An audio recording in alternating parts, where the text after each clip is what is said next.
Oh.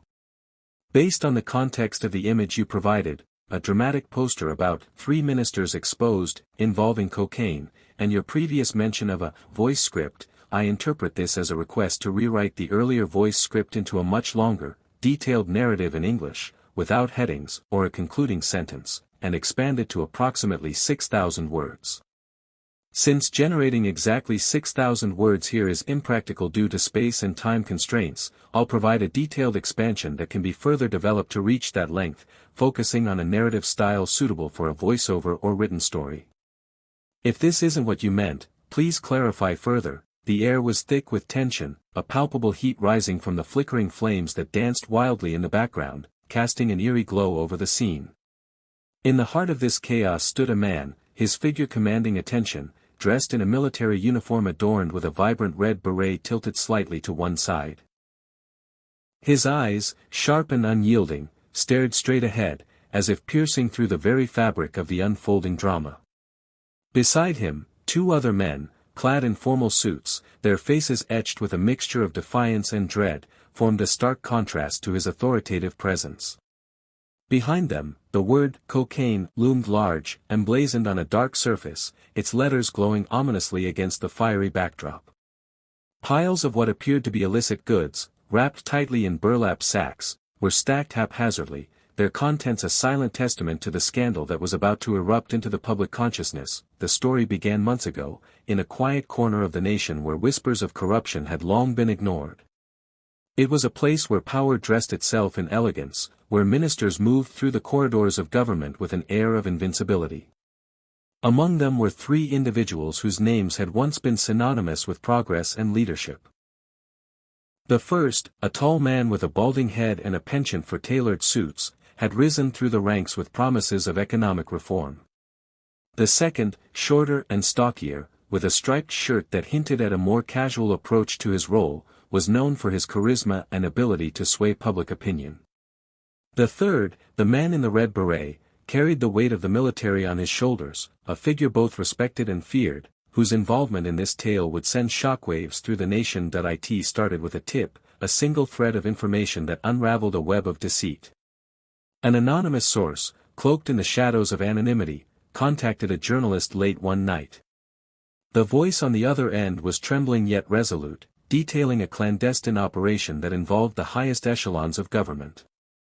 The journalist, a seasoned investigator with a reputation for uncovering truth, hesitated only for a moment before diving into the abyss of this new assignment.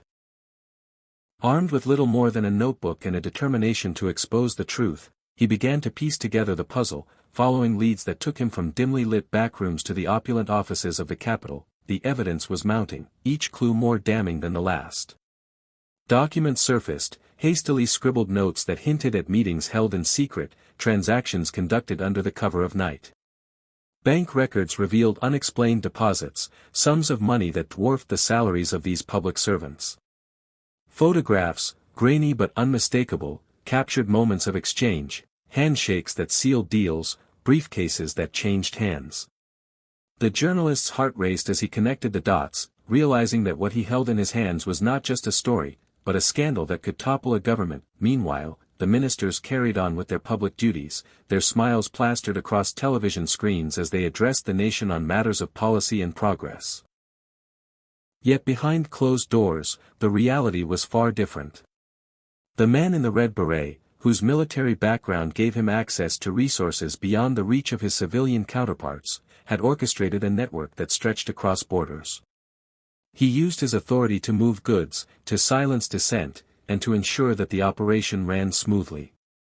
His counterparts, reliant on his muscle, provided the political cover, their influence bending laws and turning blind eyes to the influx of cocaine that flooded the streets. The cocaine itself was a silent killer, its journey beginning in distant lands where poverty and desperation fueled its production.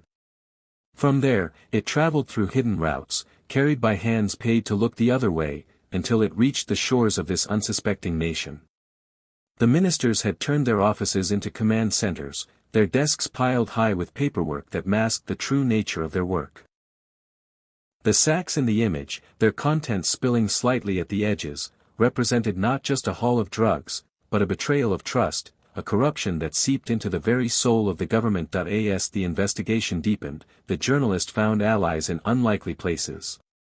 A whistleblower within the military, a young officer with a conscience, provided insider knowledge that confirmed the Red Beret man's role. A clerk in the finance ministry, tired of shredding incriminating documents, leaked records that tied the other two ministers to the scheme. Together, these fragments painted a picture of a conspiracy so vast that it seemed almost unbelievable. The journalist worked tirelessly, his days blending into nights, his meals forgotten as he chased the truth. The turning point came with a raid, a sudden and dramatic intervention that caught the ministers off guard.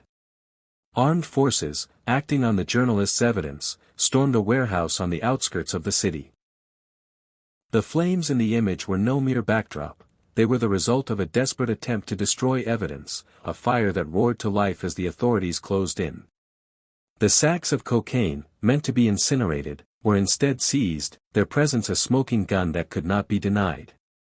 The ministers, caught in the act, stood frozen as the reality of their exposure sank in. The public reaction was immediate and furious. News of the scandal spread like wildfire, dominating headlines and social media feeds. Protests erupted in the streets, citizens demanding accountability from those they had once trusted. The image you see, with its bold text and fiery imagery, became a symbol of this outrage, shared widely as a call to action. The man in the red beret, once a figure of authority, now faced the possibility of a court-martial. His counterparts, stripped of their immunity, awaited trial, their careers and reputations in tatters, yet the story was far from over. The investigation revealed layers of corruption that extended beyond the three ministers, hinting at a network that included foreign players and local enforcers. The journalist, now a target himself, continued his work under the protection of those who believed in his mission. The cocaine, once a tool of profit, became a catalyst for change, forcing a reckoning that the nation could no longer avoid. The flames that framed the scene were not just a sign of destruction, but a beacon of hope, illuminating the path toward justice. Each minister had their own story, their own reasons for stepping into this dark world. The balding man had debts, financial burdens that drove him to seek quick riches. The stocky man, lured by power, saw the operation as a means to solidify his influence. The military man, perhaps the most complex of all, believed he was protecting national interests, a misguided patriot whose loyalty had been twisted. Their motivations, while diverse, converged on a single point: greed, the common thread that bound them to their fate. The warehouse raid yielded more than just drugs. Hidden compartments revealed ledgers, recordings, and even a video that captured a meeting where the ministers discussed their plans. The footage, grainy but clear, showed their faces, their voices, their complicity laid bare. The public watched in horror as the truth unfolded, each revelation adding fuel to the fire of their anger. The image, with its arrows pointing to the key players, became a visual map of this betrayal, a guide for a nation seeking to understand how it had been deceived. The legal process began slowly, hampered by the weight of the evidence and the political fallout. Lawyers for the ministers argued innocence, claiming the footage was manipulated, the documents forged. Yet the sheer volume of proof, combined with the testimony of the whistleblowers, began to erode their defenses. The trial promised to be a spectacle, a public trial that would test the strength of the judicial system and the resolve of a people determined to see justice served. In the midst of this chaos, the journalist reflected on his journey. He had risked his life, his safety, to bring this story to light. The image, now etched in the public mind, was his triumph, a visual representation of his relentless pursuit. The flames, the arrows, the bold text, all were elements of a narrative he had helped shape. As he watched the ministers face their reckoning, he felt a mix of satisfaction and sorrow, knowing that while this chapter was closing, the fight against corruption was far from over. The cocaine trade, a global scourge, had found a foothold in this nation, its roots deepened by the actions of those in power. The sacks, piled high in the image, were a stark reminder of the human cost, the lives ruined by addiction, the families torn apart, the communities devastated. The ministers, once pillars of society, had become symbols of its decay, their exposure a necessary step toward healing.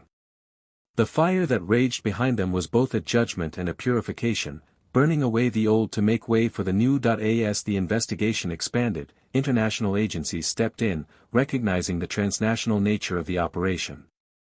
The Red Beret man's military connections had facilitated smuggling routes that crossed continents, a network that required coordinated efforts to dismantle. The other ministers, with their political clout, had greased the wheels, ensuring that customs officials and border patrols turned a blind eye. The collaboration between nations, spurred by this scandal, marked a turning point in the fight against drug trafficking, a global response to a local betrayal. The public, once passive, now demanded transparency. Town hall meetings filled with voices calling for reform, petitions circulated with thousands of signatures, and social media campaigns amplified the call for change. The image, with its dramatic flair, became a rallying cry, its elements dissected and discussed in endless forums. The arrows pointed not just to the ministers, but to the system that had allowed their actions to go unchecked for so long. The trial dates were set, and the nation held its breath. The courtroom would become a stage, where the evidence would be laid out, where the ministers would face their accusers. The journalist, seated among the spectators, prepared to document every moment, his notebook filled with the details that had brought them to this point. The flames in the image, now a memory of the raid, symbolized the burning away of corruption, a light that guided the path forward. Each day brought new revelations, new witnesses, new pieces of the puzzle. The balding minister's financial records showed a trail of luxury purchases, homes in foreign lands, cars that spoke of wealth beyond his means.